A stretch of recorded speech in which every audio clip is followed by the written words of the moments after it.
நம் தியாகத்துக்கெல்லாம் அவ்வளோதான் மரியாதை என்று சலிப்புடன் கூறியது சுவர் கடிகாரம். ஏன் என்னாயிற்று என்று பரிவுடன் கேட்டது கை கடிகாரம். இன்று நம் எஜமான் மாலை வீடு திரும்பியவுடன் என்னை சுட்டிக்காட்டி, இந்த பாழாய் போன ஓட்ட கடிகாரத்தால் தான் நான் இன்று அலுவலகத்துக்கு தாமதமாக செல்ல வேண்டியதாயிற்று. இது 10 நிமிடம் தாமதமாக ஓடுகிறது என்று கோபத்துடன் கூறினார். பல ஆண்டுகளாக தினமும் என்னை பார்த்து தான் அலுவலகம் செல்கிறார்.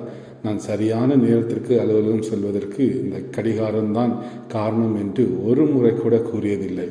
அதனால் தான் அப்படி கூறினேன் என்றது பெருமூச்சுடன். அதற்கு கை கடிகாரம், நீயாவது சற்று தள்ளி சுவரில் இருக்கிறாள், ஆனால் நான் அவரது மணிக்கட்டில் இருக்கிறேன்.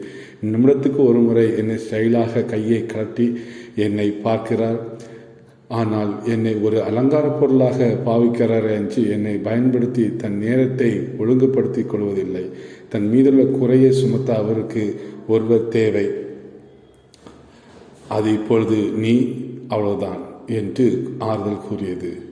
ஆம், நம் மீது தான் குறை என்று நன்கு அறிந்திருந்தும் அதை பிறர் மீது சுமத்துவதில் அடையும் அற்ப மகிழ்ச்சி நம் குறையை சரி செய்ய இயலாத வருத்தத்தை தருகிறது. அதனால் மற்றவர்களை குறை சொல்லாமல் எந்த தர்க்கிப்பில்லாமலும் நம்முடைய வேலைகளை செய்ய நாம் அழைக்கப்படுகிறோம்.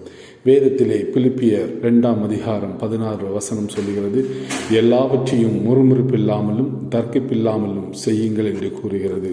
ஆம், நாம் எந்த ஒரு முறுமுறுப்பும் எந்த ஒரு கவலைகளும் இல்லாமல் நம்முடைய வேலைகளை செய்வோம். கர்த்தர் தாமே இந்த வார்த்தைகளை ஆசீர்வதிப்பாராக. ஆமென்.